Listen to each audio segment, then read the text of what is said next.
Hello दोस्तों, मैं हूं डॉक्टर पठान। हमारे रोजमर्रा की लाइफ में हम अक्सर इन्फेक्शन वर्ड सुनते हैं। जब हमें सर्दी होती है या बुखार आती है या खांसी आती है या और कोई प्रॉब्लम्स होती है, तो सबसे पहले हम डॉक्टर के पास जाते हैं और डॉक्टर हमारी चेकअप करने के बाद एक ही वर्ड यूज करते हैं और वो है इन्फेक्शन। आपको इन्फेक्शन हुआ है।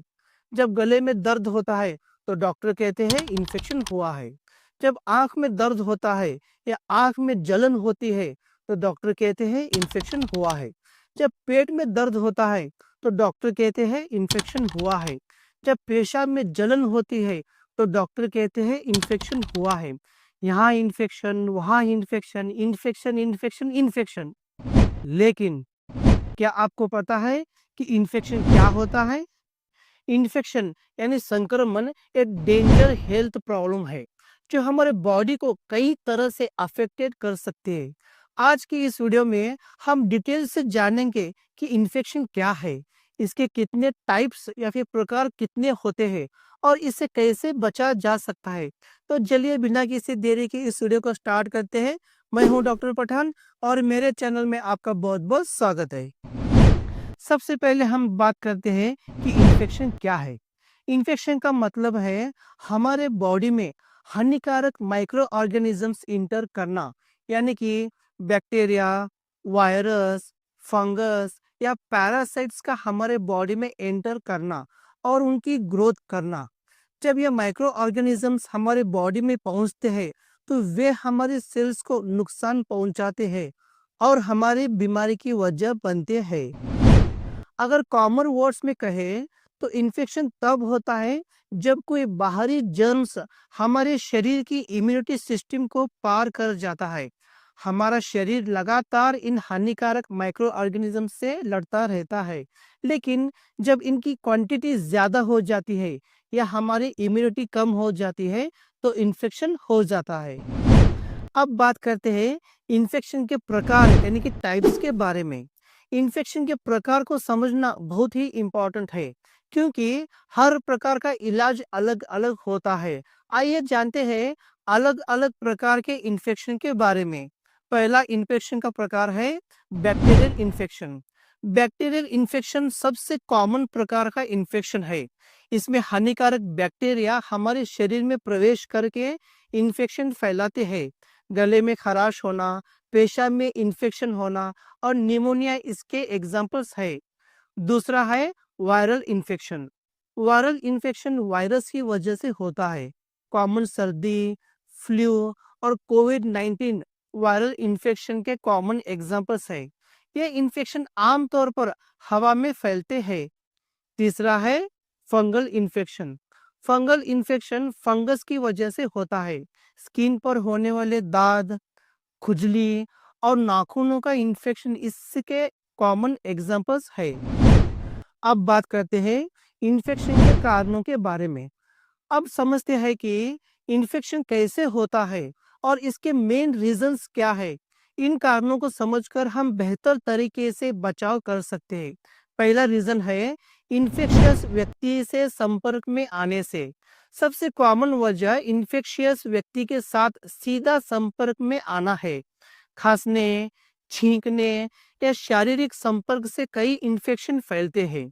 दूसरा है कंटेमिनेटेड खाना और पानी पीने से।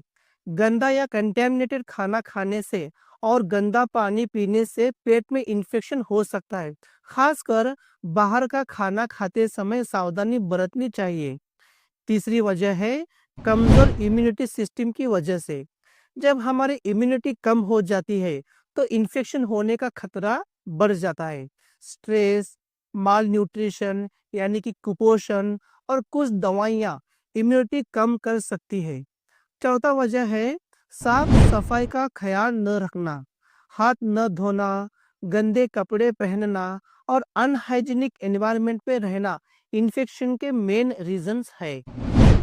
अब बात करते हैं इन्फेक्शन के लक्षणों के बारे में। यहाँ पर मैं इन्फेक्शन के अलग अलग लक्षणों की जानकारी देने वाला हूँ। इन्फेक्शन के लक्षणों को जल्दी पहचानना इसलिए जरूरी है ताकि समय पर इलाज शुरू किया जा सके।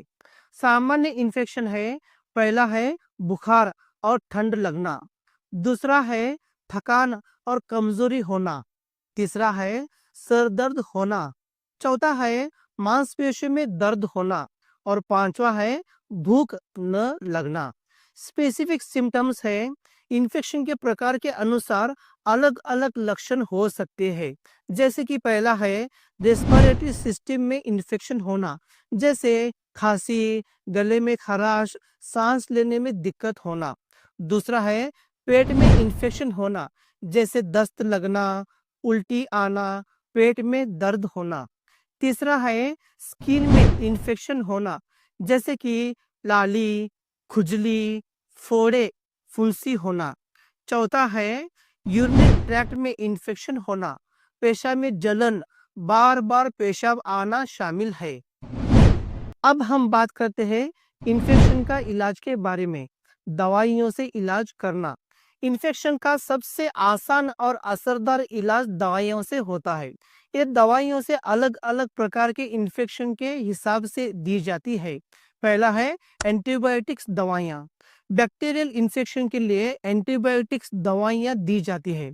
डॉक्टर की सलाह के बिना कभी भी एंटीबायोटिक्स ना ले। दूसरा है एंटीवायरल दवाइयाँ। वायरल इन्फेक्शन के लिए विशेष एंटीवायरल दवाइयाँ मौजूद है। हालांकि कई वायरल इन्फेक्शन अपने आप ठीक हो जाते हैं। तीसरा है एंटी फंगल दवाइयाँ। फंगल इन्फेक्शन के लिए एंटी फंगल क्रीम या दवाइयाँ इस्तेमाल की जाती है। अब बात करते हैं इन्फेक्शन के लिए होम्योपैथिक इलाज के बारे में। दोस्तों यहाँ पर मैं आपको एक इम्पोर्टेंट बात बताने वाला हूँ, वो ये है कि होम्योपैथिक दवाइयाँ किसी एक सिम्टम को देखकर नहीं दे सकते, क्योंकि ये दवाई टोटल नंबर ऑफ सिम्टम्स के हिसाब से दिया जाता है।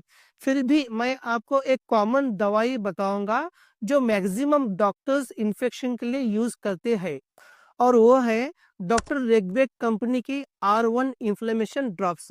ये दवाई हर तरह की इन्फेक्शन के लिए बहुत ही इम्पोर्टेंट रेमेडी है, जैसे कि local infection, tonsillitis, otitis, meningitis, sinusitis, mumps, orchitis, pancreatitis, appendicitis, polyarthritis, arthritis, लिम्फेडेनाइटिस।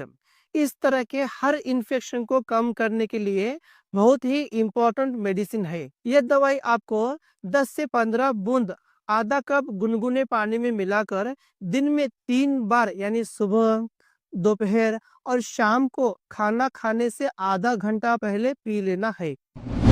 याद रहे, ये दवाई खाना खाने से पहले लेना है और दवाई लेने से आधा घंटे के बाद आपको खाना खाना है। ये दवाई लेने से पहले आप अपने नज़दीकी होम्योपैथिक डॉक्टर की सलाह ज़रूर लें। दवाई के साथ साथ आपको आराम भी करना चाहिए, खूब पानी पीना चाहिए, पौष्टिक आहार लेना चाहिए और गले में इन्फेक्शन के लिए नमक के पानी से गरारा भी करना चाहिए। दोस्तों मुझे उम्मीद है ये वीडियो आपको ज़रूर पसंद आई होगी और इस वीडियो से आपने आज कुछ ना कुछ नया भी ज़रूर सीखा होगा।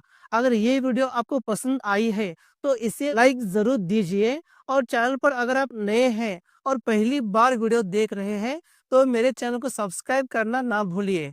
तो मिलते हैं मेरे नेक्स्ट वीडियो में, तब तक के लिए धन्यवाद।